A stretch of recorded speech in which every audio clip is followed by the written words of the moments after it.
Şərqi Türkistanlıq qarindaşlar. Şərqi Türkistan sürgündə hökuməti televiziyasının xəbərlər proqramımızını görüşünlərni qızğın qarşı alırıq.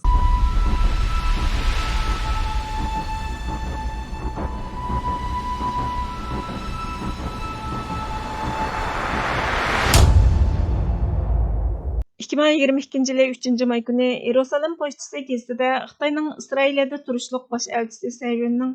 Xitoy hukumatining irqiy qirg'inchilik qilmayotganligini, balki Xitoy yo'lga qo'ygan kasbiy ma'rif va tarbiyalash programmasining terrorlikqa qarshi turish tirishchanligining bir qismi ekanligini o'tirg'a qo'ygan maqolasiga qarata bosh ministerimiz Salih Xudoyer apandining raddiya berib yozgan Sharq Turkiston masalasi Xitoyning ichki ishi emas degan temizgi maqolasi 9 may günü Yerusalim poçtası gazetida e'lon qilingan edi. Bu Xitoyni qattiq aloqazorda qilib etdi.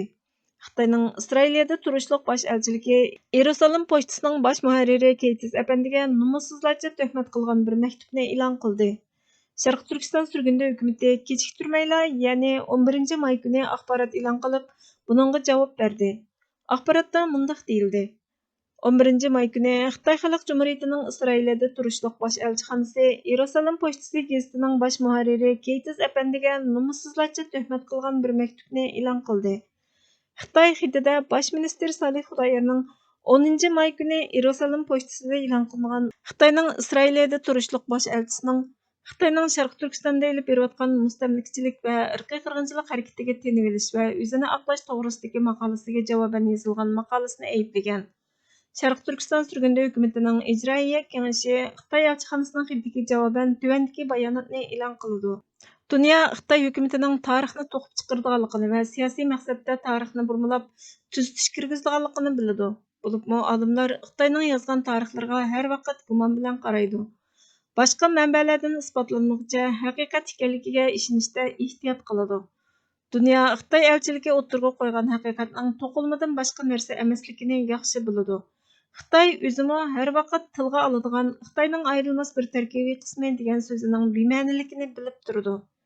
Tarix yana shuni isbotladiki, bir parcha yerga egdorchilik qilish uchun sen chuqum u yerni setib olgan bo'lishing kerak, yoki ajdodlaring dastlabda u yerda yashagan bo'lishi, keyin sen ularga varislik qilgan bo'lishing kerak. Yana bir ahvol shuki, sen u yerni zo'rliq bilan egallab oldingki, tarixiy ahvolda bu sening beshingga kelgan baloyi ofat bo'ladi. U yer oxirida seni rad qiladi. Xitoy sana savol: sen Sharq Turkistonni setib oldingmi? Senda Sharq Turkistonni setib olganingni isbotlaydigan setib olish guvohnomasi bormi? Albatta yo'q. Agar shundoq bo'lsa, ajdodlaring qadimgi davrlardan tortib bu tuproqlarda yashab kelganmi? Nomussizlarcha yolg'onchilik qilma. Paketlardan ma'lumki, 1949 yilning oxirida Xitoy Xalq Cumhuriyeti Sharq Turkistonni ishg'ol qilganda Sharq Turkistondagi Xitoyning nupusi 5% yetmaydi. Nupusi 5% yetmagan Xitoy Sharq Turkistonning fuqarosi bo'lolmaydi. Aksicha ular Sharq Turkistonni ishg'ol qilish, mustamlika qilish va boshqarishga avatilgan askarlar, soqchilar, shundoqla vazifalantirilgan omma edi. Undaqda nima uchun Xitoylar 1949 yili Sharq Turkiston nupusining 5%ga yetmadi? Agar Sharq Turkiston haqiqatan Xitoyning ayrilmas bir tarkibiy qismi bo'lsa, Xitoylar Sharq Turkiston nupusining 95%ni egallamadi. Endi biz Xitoy bosh elchixonasining xatida yozilgan umumiy xatolik va Xitoy hukumati va ishg'oliyatchi qismlari yozgan barliq xat, bayonot va hujjatlarga qisqacha javob berib o'taylik. Xinjiang mustaqilligining ma'nosi nima? Bu qandoq bema'ni gap? Agar biz Sharq Turkistonning nomini Xinjiang deb qabul qilsak, undaqda biz mustaqillik haqida so'zlamaymiz. Tarixda vatanimizning ismi Xinjiang deb atalmagan. Bu Xitoyning mustamlika atalg'usi. Bu atalg'u 1884 yildan boshlab barliqqa kelgan bo'lib, Sharq Turkistonning Xitoylar uchun yangi ekanligini tushuntirib berdi. Ayrilolmaydi va qadimgi davrlardan boshlab deb o'zancha o'zgartib olgan saxtaliklarini oshkor qiladi. Bölgünçiler degan atashlarga kelsak, bu tuhmat va asossiz yolg'onchilikdan boshqa narsa emas. Bizning maqsadimiz hech kimning zaminini bo'lib olish emas. Bizning maqsadimiz tajovuz qilinib, ishg'ol qilingan vatanimizning mustaqilligini asliga keltirishdir. Shunga hech bo'lmaganda Xitoy hukumati odatdagi siyosiy savodlarga zid keladigan atalg'ularni ishlatmasligi kerak. Xitoy hargizmi Sharq Turkistonni Xitoyning ayrilmas bir qismi qilib ololmaydi. Sharq Turkistonni Isroiliya va boshqa davlatlar bilan munosabat o'rnatish va kuchaytirish, shundoqla mustaqilligini asliga keltirish haqidan to'sib qololmaydi. Baş ministerimiz Salih Xudoyer әпәнде 10 may kuni Kristofer Svitning suhbat programmasining ziyoratini qabul qilib, o'zining Xitoy Xinjiang Uyg'ur avtonom rayoni deb atalgan Sharq Turkistonda tug'ilganligini, Amerikaga oilasi bilan panohlik tilab chiqib, Oklahomaga yerlashganligini, dadasining o'z millatining tili, tarixi, madaniyati va kimligini unutib qolmaslik, bir kuni ishg'ol ostida qolgan Sharq Turkistonni qutqizish uchun o'zini yetishtirish tarbiyasini berganligini, Sharq Turkistonning tarixi, Xitoy tajovuzchilarining Sharq Turkistonni besib olganligi, 72 yildan beri Sharq Turkiston va xalqining Xitoyning ishg'oliyati, mustamlikasi ostida qolganligidek haqiqatlarni dadisidan o'rganganligini, askar bo'lishni orzu qilib, Oklahoma milliy armiya mudofaasida tarbiyalanganligini, salomatligining yor bermasligi sababidan 2 yildan ortiq davomlashtirolmaganligini, keyin xalqaro siyosat kasbida o'qiganligini, 2017-yili yozda o'qish bitirganligini, bu vaqtda Xitoyning millionlagan Uyg'ur va boshqa turkiy xalqlarni jazo lagerlari va turmalarga so'lganligini, 2017-yildan ilgari Sharq Turkistondagi munosabatli insonlar bilan telefonda aloqa qila olgan vaqtlarida cho'ng dadasining bir qatimliq telefon ziyoratida o'ziga telefon qilmaslikni o'tinganligini, undaq bo'lmaganda Xitoyning tarbiyalash markazlari deb atalgan jazo lagerlariga qamaydiganligini aytganligini, Amerikadagi Uyg'ur yoshlari bilan birlikda 2017-yili Sharq Turkiston Milliy Uyg'unish tashkilotini qurganligini, Uyg'ur siyosiy harakatini Amerika qurultayiga ilib kirganligini va davomli Washingtondagi Oqsaroyning oldida namoyish qilib, iltimosning tasdiqlanishini talab qilganligini, 2004-yili qurilgan Sharq Turkiston surgundi hukumatining Amerikadagi vakili bo'lishga taklif berilganligini, surgundi hukumat bilan Sharq Turkiston Milliy Uyg'unish harakatining maqsadining Sharq Turkistonning mustaqilligini asliga keltirib, Sharq Turkiston xalqining abadiy hurligini qo'lga keltirish bo'lganlikdan bu taklifga qo'shilganligini, keyin Sharq Turkiston surgundi hukumatining bosh ministerligiga nomzod ko'rsatilganligini, 2019-yili noyabrda Sharq Turkiston surgundi hukumatining bosh ministeri bo'lib saylanganligini, Sharq Turkiston surgundi hukumatining davlat ishg'ol qilinganligi sababidan shu davlatni kontrol qilish imkoni bo'lmagan ishg'ol ostidagi davlat va xalqqa vakillik qiladigan qonunliq hukumat ekanligini, 1949-yili 22 dekabrda mustaqil Sharq Turkiston hukumatining ag'dirilganligini, yuqori darajalik rahbarlarining aeroplan qazosini bahona qilib qasdlab o'ldirilganligini, Sovetning aralashishi bilan Xitoy Kompartiyasining Sharq Turkistonni ishg'ol qilib olganligini, 1960-yili Sovet chegarini ochgandan keyin nurg'ulg'an Sharq Turkistonliklarning Sovetga qochib ketganligini,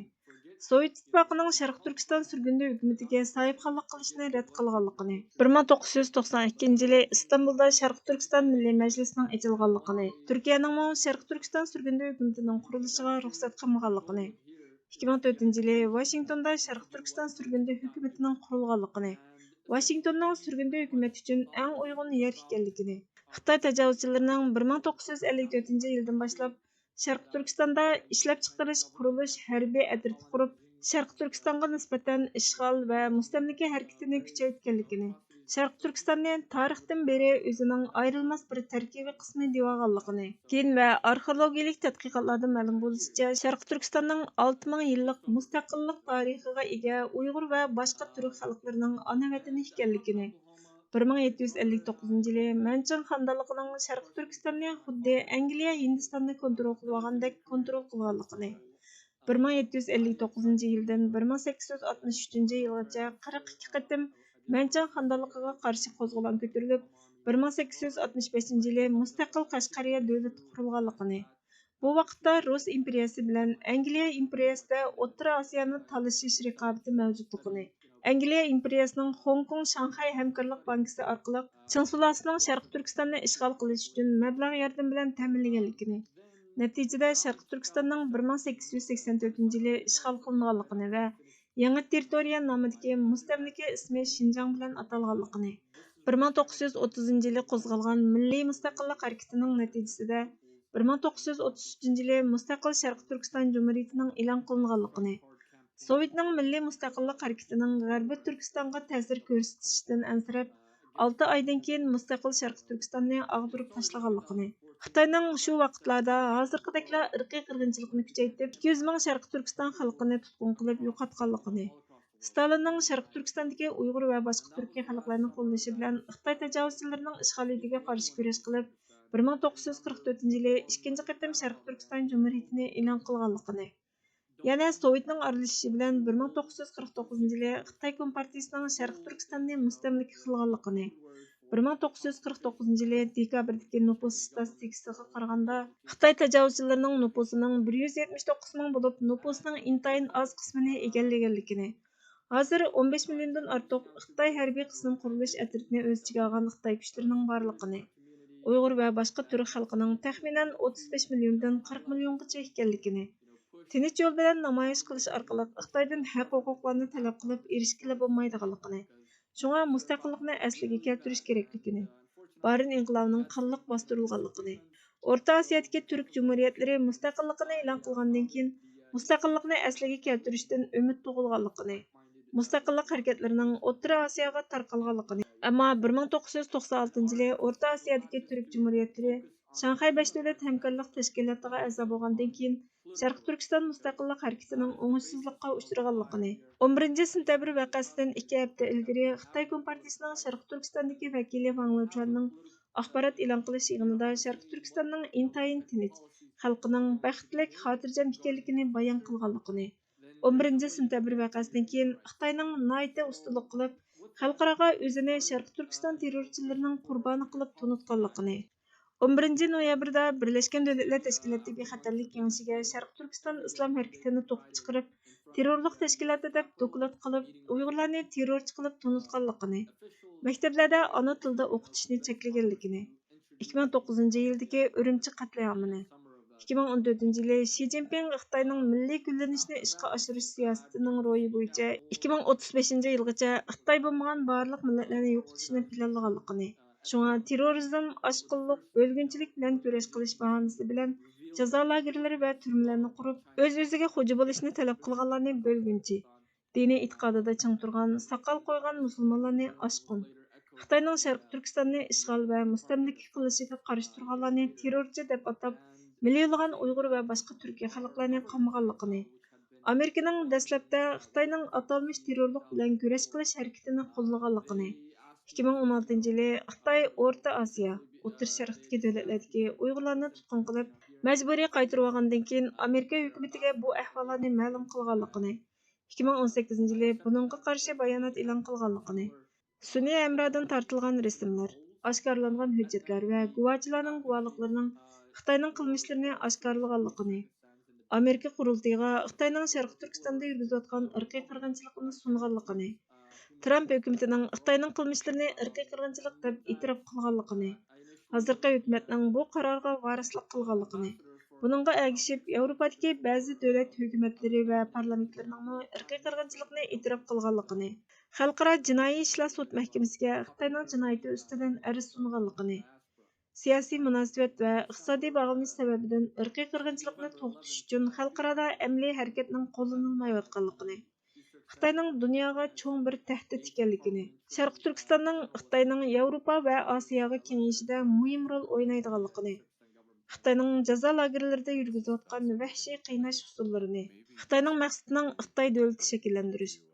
Xitoy bo'lmagan barliq insonlarning tili, urf-odatini yo'qotib, Xitoy tili va urf-odati va madaniyatini singdirish ekanligini,